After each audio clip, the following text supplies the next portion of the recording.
สบายดีทุกคนวันนี้ซิงจะมากินข้าวแรงเด้อ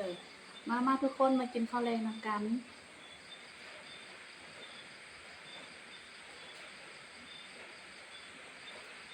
สบายดี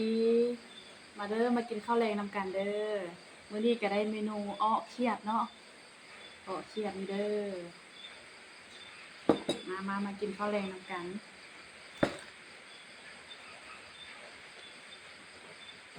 กินข้าวผู้เดียวมื้อนี้เหนียวเลย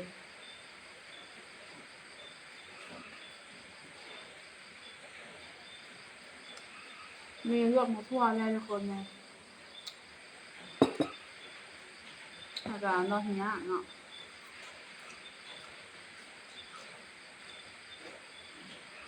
อันเจียวเฮา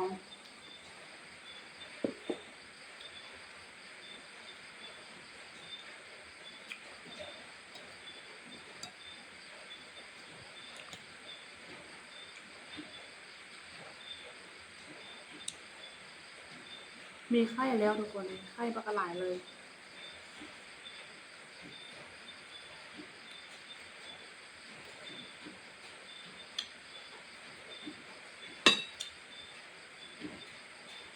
เผ็ด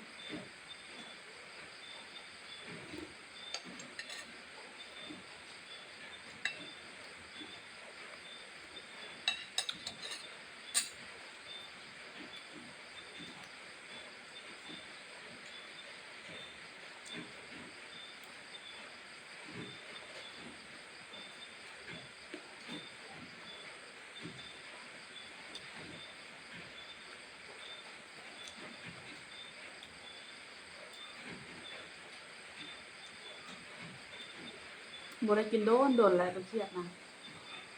พอดีไปตลาดเนาะไปตลาดแล้วเห็นอันเอื้อยผู้หนึง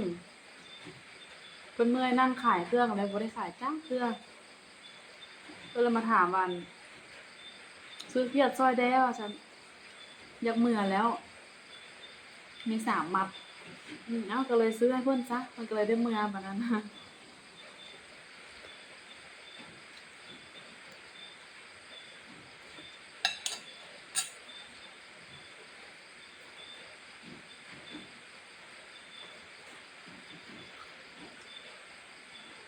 มักทั่วก็อ่อนๆ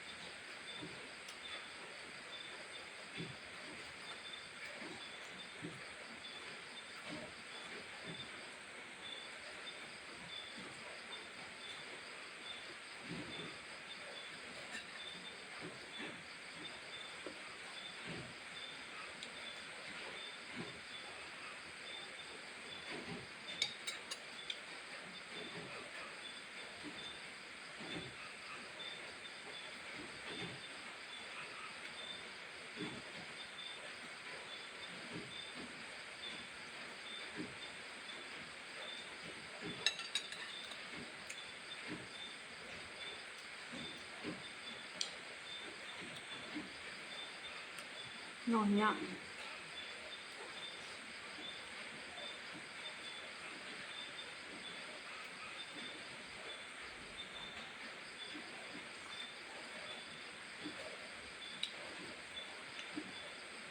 แบบนี้เนาะคุยเลย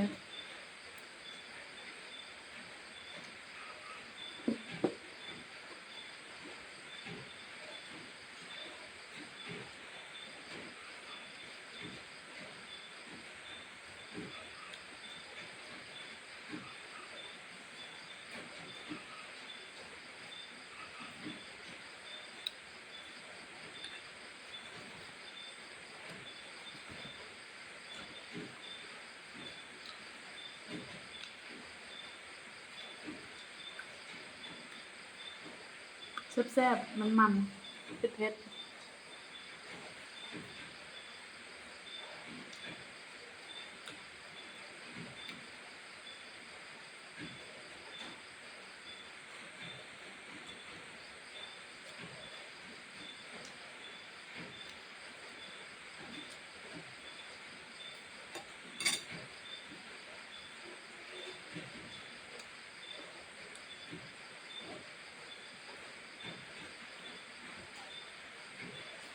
มันมีกระดูกน้อยๆเนาะบ่กล้ากลืนยามมันคาคอ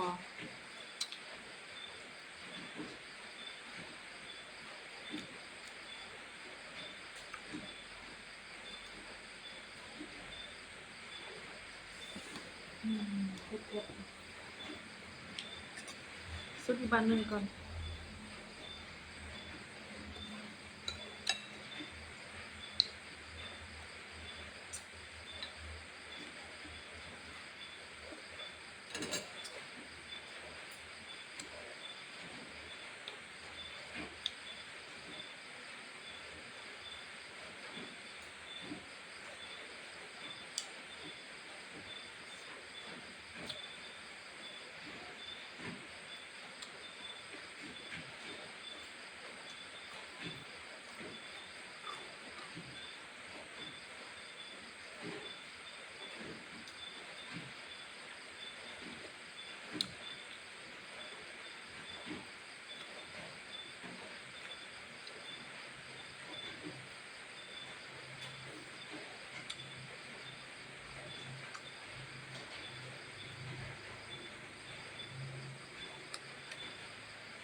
เนาะ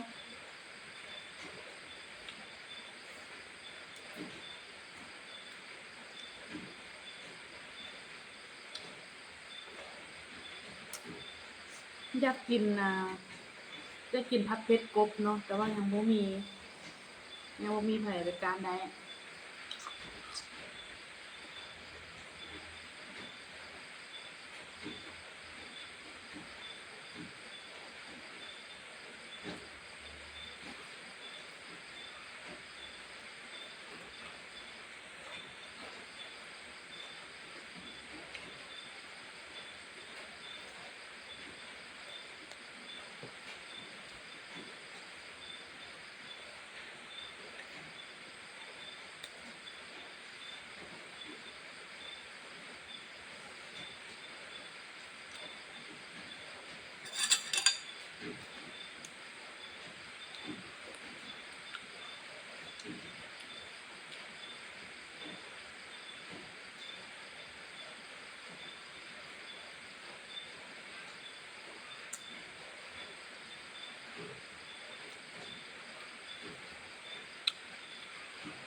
หน่อบักใหญ่เลย